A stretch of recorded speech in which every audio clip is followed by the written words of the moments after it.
बिस्मिल्लाहिर्रहमानिर्रहीम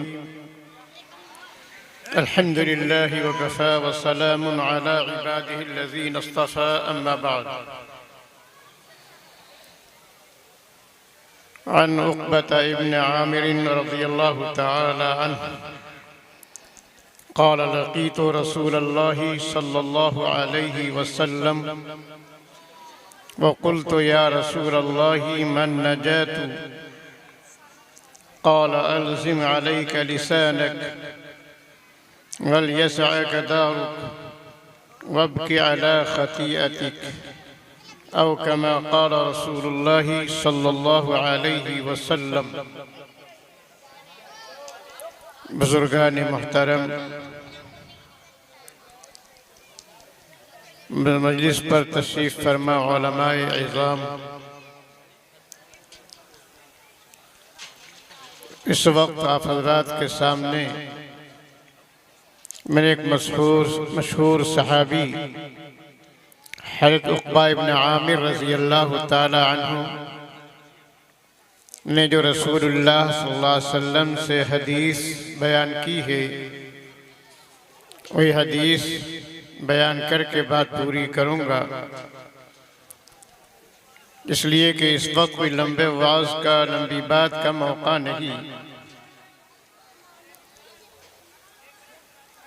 इसलिए कि नमाज वक्त असर का वक्त बिल्कुल करीब है, बल्कि वक्त हो ही चुका है। बरहा हदीस मैंने पढ़ी है, उक़बा इब्न आमिर रज़ियल्लाहु ताला अन्हु जो मशहूर सहाबी हैं, उन्होंने कहा कि मैंने अल्लाह के रसूल सल्लल्लाहु अलैहि वसल्लम की ज़ियारत की। लक़ीतु रसूलल्लाहि सल्लल्लाहु अलैहि वसल्लम, मैंने रसूलुल्लाह सल्लल्लाहु अलैहि वसल्लम की ज़ियारत की, आपका दीदार किया। सहाबाए किराम वो थे कि आपके दीदार से अपनी आँखों को ठंडक पहुँचाया करते थे और क़ल्ब को सुकून महसूस होता था। यही वजह थी कि हज़रात सहाबाए किराम ज़्यादा से ज़्यादा वक्त नबी अकरम सल्लल्लाहु अलैहि वसल्लम के पास आपकी खिदमत में गुजारने की कोशिश करते। चनांचे उक़बा इब्न आमिर ने यही अर्ज़ किया कि मैंने आपकी खिदमत में हाज़िरी दी और आपकी ज़ियारत की। सहाबाए किराम आपकी ज़ियारत से भूख की और प्यास की शिद्दत को भी भुला दिया करते थे। भूख है, आपकी ज़ियारत हो गई तो भूख भूल गए। प्यास है, आपकी ज़ियारत की, प्यास भूल गए।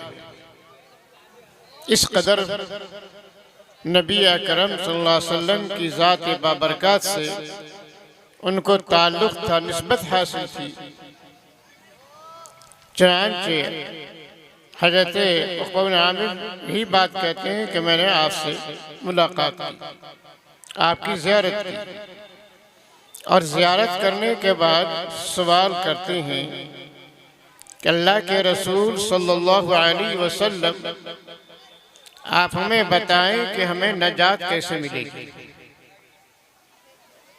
नजात कैसे मिलेगी। आज हम लोग अल्लाह वालों के पास जाते हैं, बुज़ुर्गों की खिदमत में जाते हैं, लेकिन हमारा सवाल आखिरत के मुतालिक नहीं होता, हमारा सवाल दुनिया के मुतालिक होता है। बुज़ुर्ग से, अल्लाह वाले से दुआ ये कराते हैं कि हज़रत दुआ कीजिए कि मेरा काम चल जाए,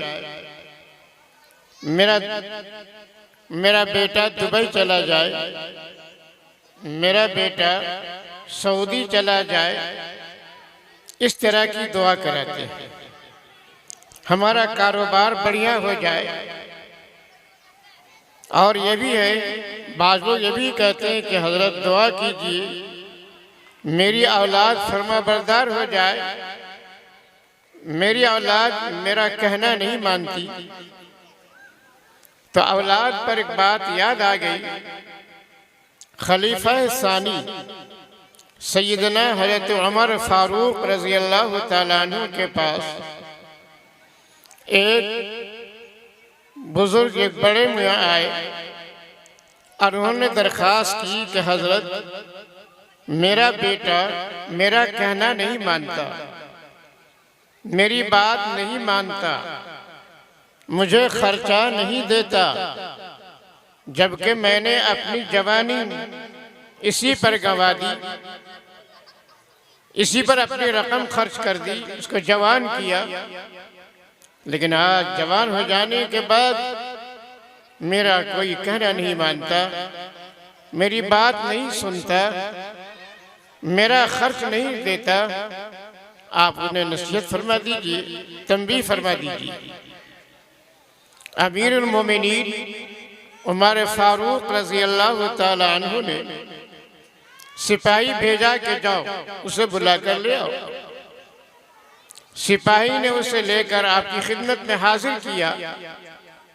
खलीफा अमीरुल मोमिनीन उमर फारूक रज़ी अल्लाह तआला अन्हु ने पूछा कि भाई देखो, तुम्हारे ये वालिद हैं, तुम्हारे वालिद ने तुम्हारी ये शिकायत की है, तुम इनका कहना नहीं मानते, इनका खर्च नहीं देते, आखिर क्या बात है? अपने बाप का हक पूरा नहीं करते। तो उन्होंने कहा कि हजरत अमीरुल मोमिनीन, मैं कुछ कह सकता हूँ, मैं कुछ आपकी खिदमत में अर्ज कर सकता हूँ। अमीरुल मोमिनीन ने फरमाया हाँ हाँ बोलो, क्या बोलना चाहते हैं? उस नौजवान ने अमीरुल मोमिनीन से ये दरख्वास्त की कि हजरत हमें ये बताएं कि सिर्फ बाप के हुकूक औलाद पर होते हैं और क्या औलाद का कोई हक बाप पर नहीं होता? बेटे का हक कोई बाप पर नहीं होता? हजरत अमीरुल मोमिनीन ने फरमाया क्यों नहीं? पहले तो बेटे के हुकूक होते हैं, तब जाके बाप के हुकूक बेटे पर आगे होते हैं। तो उस जवान ने पूछा कि हजरत अमीरुल मोमिनीन जरा ये बताएं कि बेटे के हुकूक बाप पर क्या होते हैं? अमीरुल मोमिनीन ने हदीस पढ़ी। नबी अकरम सल्लल्लाहु अलैहि वसल्लम का फरमान है कि मन वुलिद लहु वलदु फलयुहसिन इस्महु युहसिन अदबहु। नबी अकरम सल्लल्लाहु अलैहि वसल्लम ने इरशाद फरमाया, जब किसी के औलाद पैदा हो, लड़का हो तो भी लड़की हो तो भी, दोनों अल्लाह की नेमत है। उस जमाने में जब भी नबी अकरम सल्लल्लाहु अलैहि वसल्लम की तशरीफ आवारी नहीं हुई, अभी आपकी नबूवत का ज़ुहूर और ऐलान नहीं हुआ, उस वक्त तक लोग अपने घर में बेटी पैदा होने को अपने नंगवार समझते थे और बेटियों को जिंदा दरगोर कर दिया करते थे। आज भी ये दौर आ गया है, उसी जहालत का दौर आ गया है कि आज मशीन के जरिए से, अल्ट्रासाउंड के जरिए से मालूम कर लेते हैं कि आया होने वाला बच्चा लड़का है या लड़की है। अगर मालूम होता है कि लड़की है तो फिर उसका मसला ही साफ कर दिया जाता है। बहरहाल बात यह है कि लड़का हो तो भी अल्लाह की नेमत है, लड़की हो तो भी अल्लाह की नेमत है, और दोनों औलाद अल्लाह की तरफ से हमारे पास अमानत है। माँ बाप के पास औलाद अल्लाह की अमानत है। उस अमानत की देखभाल, उस अमानत की तालीम और तरबियत माँ बाप के जिम्मे होती है। सबसे पहला फरीजा होता है कि माँ बाप उस लड़के का नाम अच्छा रखे, नाम अच्छा रखे और अच्छी तालीम दे, अच्छी तरबियत दे। ये मदारिस इसीलिए होते हैं, ये मकातिब इसीलिए होते हैं ताकि सबसे पहले बच्चों के नाम अच्छे रखे जाएं, उलमा के पास रुजू किया जाए, उलमा से पूछ कर नाम रखा जाए कि मेरा बेटा है, मेरी बेटी है, या दादा आए कि मेरा पोता है, मेरी पोती है, इसका नाम रख दिया जाए।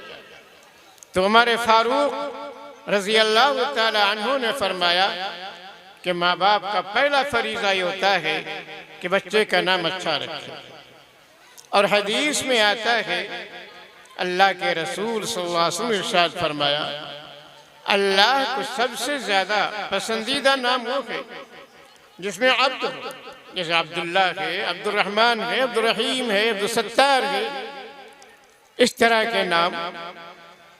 भाई आप तो उधर देख रहे हैं, हम क्या बात करें। वाखिर दावाना अल्हम्दुलिल्लाहि रब्बिल आलमीन। बस ठीक है, चलो भाई दुआ।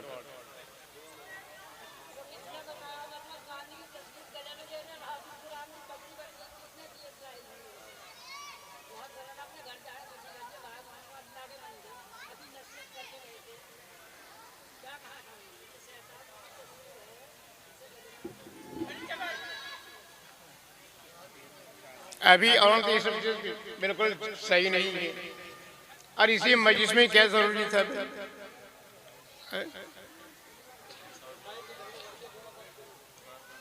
ठीक है, बस हो गई बात।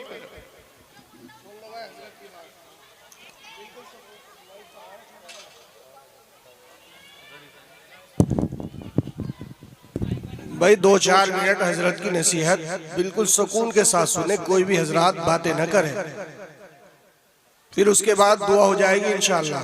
बिल्कुल खामोशी के साथ बैठ जाए सभी हजरात, कोई भी हजरात इधर उधर न देखे।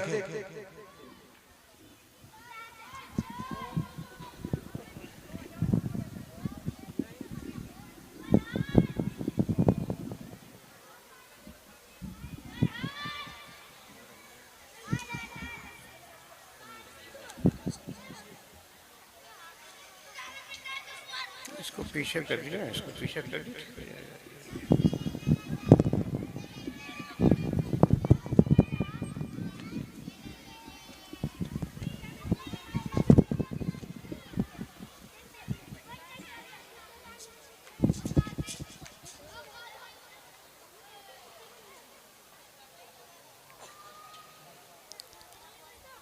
तो मैं ये कह रहा था कि औलाद की तालीम, औलाद की तरबियत निहायत ज़रूरी है। जब बाप ने शिकायत की कि मेरा बेटा मेरी बात नहीं मानता, मुझे खर्चा नहीं देता,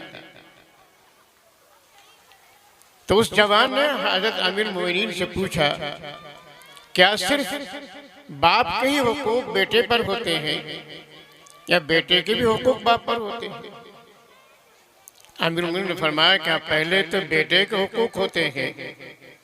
उस पर अमीर मोमिनीन ने हदीस पढ़कर सुनाई कि जिनके यहाँ औलाद पैदा हो, लड़का हो तो भी लड़की हो तो भी, उसे चाहिए कि अच्छा नाम रखे, अच्छा नाम रखे।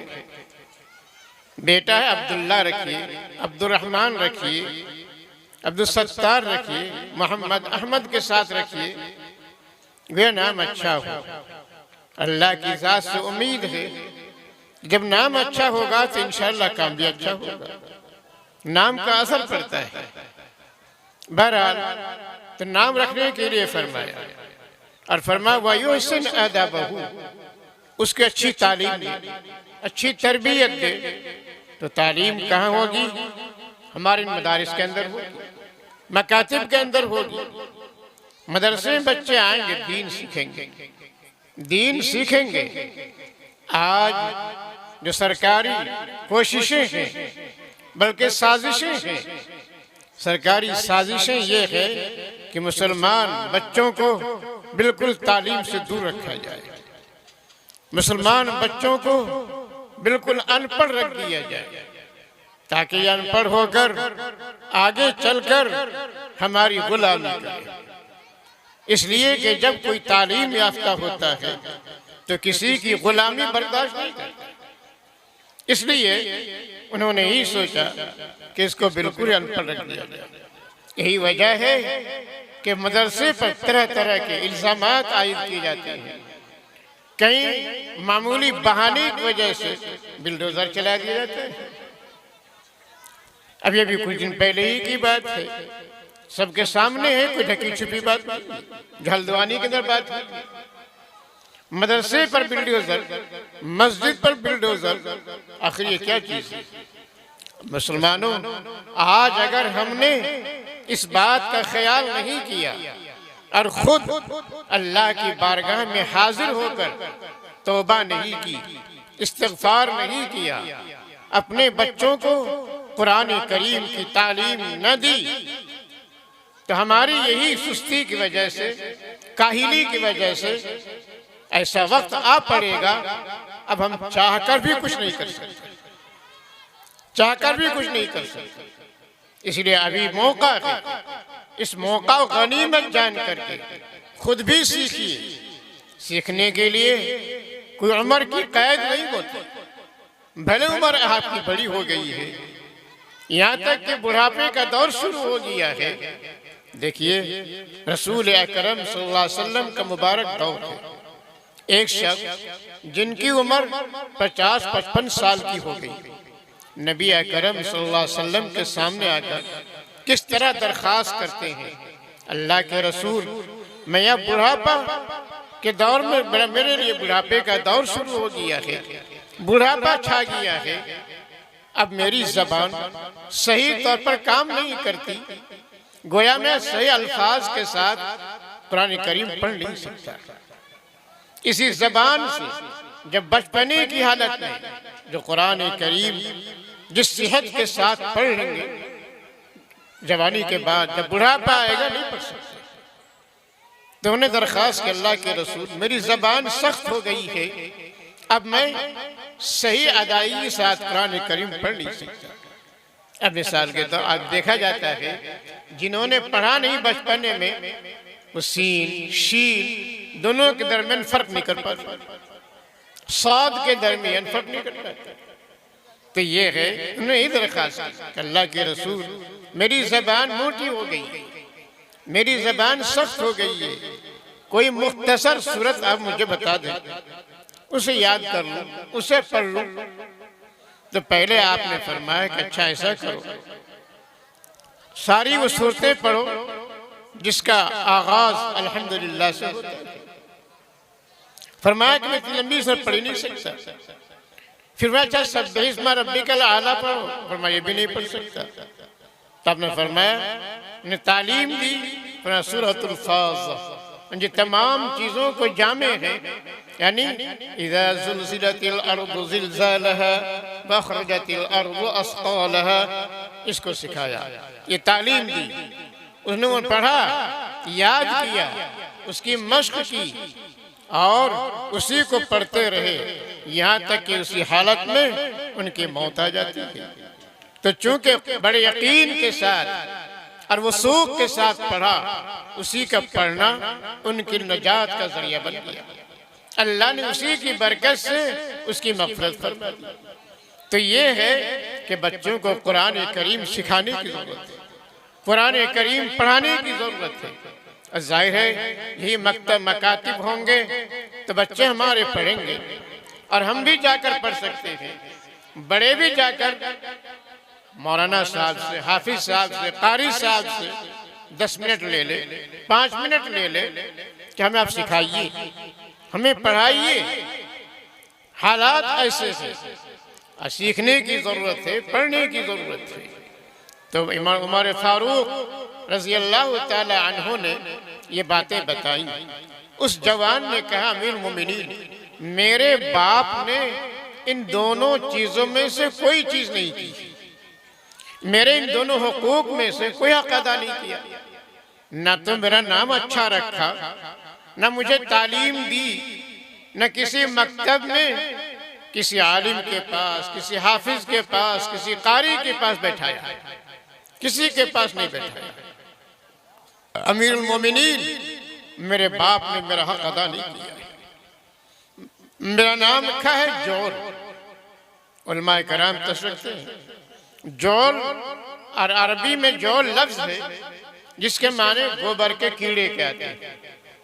तूने कहा कि मेरे बाप ने मेरा नाम ये रखा है, तो ज़ाहिर है कि जो गोबर का कीड़ा हुआ, गुबरीला कहते हैं उसको, तो उससे क्या फायदा हो सकता है? उससे कोई नफा नहीं हो सकता है, नफा नहीं होगा। तो जाहिर है कि जब मेरा नाम ही ऐसा है तो मुझसे मेरे वालिद किस बात की उम्मीद रखते हैं, किस भलाई की उम्मीद रखते हैं। इसी तरीके से मुझे किसी हाफिज के पास नहीं बैठाया, आज तक मुझे उन्होंने कोई बिस्मिल्लाह की तालीम तक नहीं दी। हालांकि माँ बाप को चाहिए कि जब औलाद आपके गोद में हो, अब बोलने के आसार पैदा हो गए, अब शुरू में जाहिर है कि बच्चे की जबान से बाबा दादा इस तरह कलिमात निकलते हैं। ऐसे मौके पर बाप को चाहिए, दादा को चाहिए, माँ या दादी को चाहिए कि गोद में बच्चे को खिला रहे हैं तो फिर बोलो बेटा अल्लाह अल्लाह अल्लाह। जो हमारी जबान से अल्लाह अल्लाह निकलेगा तो इंशाअल्लाह ताला हमारे उस नौनिहाल बच्चे की जबान से भी अल्लाह अल्लाह निकल जाएगा, अल्लाह अल्लाह निकल जाएगा। फिर आहिस्ता आहिस्ता और सिखाइए, बोलो बेटा ला इलाहा इल्लल्लाह, ला इलाहा इल्लल्लाह। तो जब हमारी जबान से ला इलाहा इल्लल्लाह का विर्द होने लगेगा तो इंशाअल्लाह बच्चे की जबान से भी ला इलाहा इल्लल्लाह का कलमा जारी हो जाएगा। अभी अभी मैं आपको बताऊं, अभी मैं आज ही मैं झारखंड के बिहार के सफर से लौटा सुबह, और हमारे कारी साहब की उनकी याद दहानी भी आ गई कि आपको यहाँ आना है, और आप भी फोन आ गया, बार बार मुराबता करते रहे। बहरहाल ये है कि वहाँ निकाह पढ़ाने का मौका आया। जब निकाह पढ़ाने का मौका आया मेरे दिल में पता नहीं क्या ख्याल आया, मैंने नौशे से कहा जरा कलमा तो सुनाओ, जरा कलमा सुनाओ। तो नौशा कलमा ने सुना नहीं पाई, दुल्हा ने कलमा नहीं सुनाया। मुझे बड़ी तकलीफ है, बड़ी तकलीफ है। फिर मैंने कहा कि दुल्हा के बाप कौन है, सामने आओ। मैंने उससे पूछा तुम्हें भी कलमा आता है? कहा जी आता है। तो सुनाओ ला इलाहा इल्लल्लाह। जब बाप का ये हाल होगा तो बेटा क्या होगा? तो ये है बुजुर्गान मोहतरम कि आज हमको भी सीखना है, अपनी औलाद को भी सिखाना है। मैंने बताया कि औलाद हमारे पास अल्लाह की अमानत है, अल्लाह की अमानत है। अगर हमने इसकी तालीम की, तरबियत की, अच्छा नाम रखा, यही औलाद हमारे लिए नेक नामी का जरिया बनेगा, हमारे लिए मगफरत का जरिया बनेगा। देखिए हदीस में आता है कि एक आदमी कयामत के दिन नेकी का एक ढेर देखेगा, नेकी का एक ढेर देखेगा। अल्लाह से कहेगा अल्लाह ये नेकी कहाँ से आ गई? मैंने ये नेकी नहीं की थी लेकिन कैसे आ गई? तुम्हारे बेटे ने जिसको तुमने आलिम बनाया था, जिसको तुमने हाफिज बनाया था, जिसको तुमने अच्छी तालीम दी थी, उसी बेटे ने तुम्हारे लिए मगफरत की दुआ की, वो है ये, वो है ये। इसीलिए तो जब उमर फारूक के सामने ये बात आई तो उस बुजुर्ग से फरमाया बड़े मियाँ किस मुंह से अपने बेटे से हक मांग रहे हो? जब तुमने बेटे का कोई हक अदा नहीं किया है तो बेटे से क्या हक मांगना? तो ऐसी शर्मिंदगी न हो, न दुनिया में न आखिरत में। अल्लाह ताला खुद हमें सीखने की, औलाद को सिखाने की तौफीक अता फरमाए, ताकि मेरे दोस्तों आज दुनिया के अंदर भी सुरखरुई होगी तो दीन पर चलने से होगी, नबी अकरम सल्लल्लाहु अलैहि वसल्लम की तालीम से होगी। दुनियावी तालीम होती है, हासिल के सब कुछ चाहिए, बेहतरीन हमें डॉक्टर भी चाहिए लेकिन मुसलमान डॉक्टर हो, बेहतरीन वकील भी चाहिए लेकिन मुसलमान वकील हो। पहले उसको मुसलमान बनाइए, फिर वकील बनाइए, डॉक्टर बनाइए, इंजीनियर बनाइए और कुछ बनाइए, लेकिन पहले मुसलमान बनाइए। अल्लाह ताला हम सबको इस सब की तौफीक अता फरमाए। वाखिर दावाना अल्हम्दुलिल्लाहि रब्बिल आलमीन।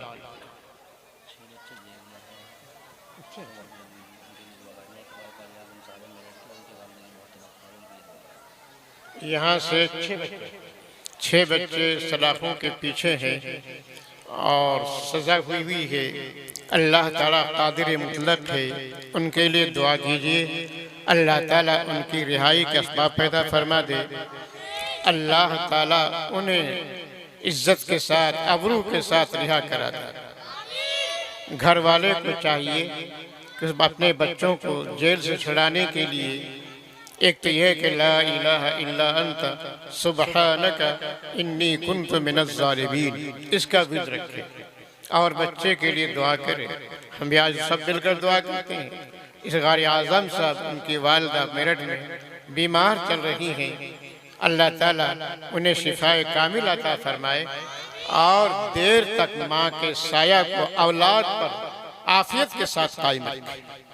अल्लाह ताला जिनकी माँ बाहयात है, मेरी भी वालिदा बीमार चल रही हैं, दुआ की अल्लाह ताला आफियत नसीब फरमाए, सुकून नसीब फरमाए और ख़ास कर इन बच्चों के लिए जो बेकसूर सलाखों के पीछे हैं, अल्लाह ताला उनकी रिहाई का असबाब पैदा फरमाए। और जो दुआ मैंने बताई उसका विर्द कीजिए घर में सब मिल करके, इंशाअल्लाह ताला अल्लाह ताला रिहाई अता फरमाएगा। अल्लाहुम्मा अंतस्सलाम व मिनकस्सलाम तबारकत या ज़ल जलाली वल इकराम। अल्लाहुम्मा इन्ना नस्अलुका बिअन्नका अंतल्लाह ला इलाहा इल्ला अंत ला इलाहा इल्ला अंत अल अहद अस्समद अल्लज़ी लम यलिद व लम यूलद व लम यकुल लहू कुफुवन अहद। रब्बना आतिना फिद दुनिया हसना व फिल आखिरति हसना व क़िना अज़ाबन नार। या अज़ीज़ या गफ़्फ़ार या हलीम या रहीम या करीम या सत्तार। ऐ अल्लाह, ऐ अकरमल अकरमीन, इस जलसे की बरकत से अल्लाह अमन नसीब फरमा, अमन व अमान नसीब फरमा, सुकून नसीब फरमा। ए रब्बे करीम, जलसा की बरकत से हम सब के दिलों में एक दूसरे की मोहब्बत पैदा फरमा, उल्फत पैदा फरमा। अल्लाह नफरत हमारे दिलों से निकाल दे, नफरत हमारे दिलों से निकाल दे। अल्लाह हमारे अंदर इत्तेफाक इत्तेहाद पैदा फरमा, निफाक शिकाक बुरे अखलाक से अल्लाह हमारी हिफाजत फरमा, अल्लाह हमारी हिफाजत फरमा। ए रब्बे करीम, जिन बच्चों ने कुरान करीम हिफ्ज़ किया है, अल्लाह उनके दिलों को, उनके सीनों को कुरान करीम से मामूर फरमा दे। ए रब्बे करीम, बच्चों को कुरान करीम का शौक़ अता फरमा दे, बेहतरीन हाफिज बना दे। ए रब्बे करीम, बेहतरीन कारी बना दे, बेहतरीन आलिम बामल बना दे। ए रब्बे करीम, इस मदरसे की रोशनी को पूरे इलाके में ताम फरमा दे। अल्लाह मदरसे की रोशनी को फैला दे। ए रब्बे करीम, हम सब के दिलों में मदारिस मकातिब की मोहब्बत पैदा फरमा दे।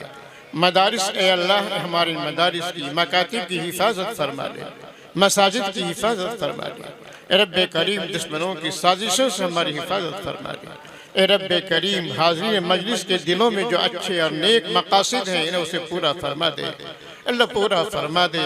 ए रब्बे करीम, तमाम बीमारों को शिफा अता फरमा दे, अल्लाह तमाम बीमारों को शिफा अता फरमा दे, आफियत नसीब फरमा दे, सुकून नसीब फरमा दे। वालिदैन के साया को औलाद पर आफियत के साथ तादेर कायम फरमा दे, अल्लाह तादेर कायम फरमा दे। ए रब्बे करीम, जो तो गुजर चुके हैं, तेरे प्यारे हो चुके हैं, अल्लाह उनकी मग़फ़िरत कामिला फरमा दे, उनकी मग़फ़िरत कामिला फरमा दे। ए रब्बे करीम, ए रब्बे करीम, इस मुल्क के अंदर अमन अमान कायम फरमा दे। ए रब्बे करीम, अमन अमान कायम फरमा दे। ए रब्बे करीम, हमारे जान व माल की हिफाजत फरमा, इज्जत व आबरू की हिफाजत फरमा। अल्लाह हमारे ईमान की हिफाजत फरमा, अल्लाह हमारे ईमान की हिफाजत फरमा। जब तक तूने जिंदगी अता की है, अपने हबीब सल्लल्लाहु अलैहि वसल्लम की सुन्नत पर चलने की तौफीक अता फरमा, अपने मर्जियात पर चलने की तौफीक अता फरमा। तेरी मर्जी के खिलाफ हमारी हिफाजत फरमा, गलत मर्जी के खिलाफ हमारी हिफाजत फरमा। ए रब्बे करीम, फ़लस्तीनी मुसलमानों पर रहम फरमा, ए रब्बे करीम रहम फरमा। अल्लाह उनके लिए खैर का फैसला फरमा, पूरी उम्मत मुस्लिमा के लिए खैर का फैसला फरमा, शर से महफूज फरमा, आफात बलियात से महफूज फरमा, आफियत नसीब फरमा, आफियत नसीब फरमा। रब्बना तक़ब्बल मिन्ना इन्नका अंतस समीउल अलीम व तुब अलैना इन्नका अंतत तव्वाबुर रहीम। व सल्लल्लाहु तआला अला रसूलिक खैर खल्क़िही मुहम्मद व आलिही व सहबिही अजमईन बिरहमतिका या अरहमर राहिमीन।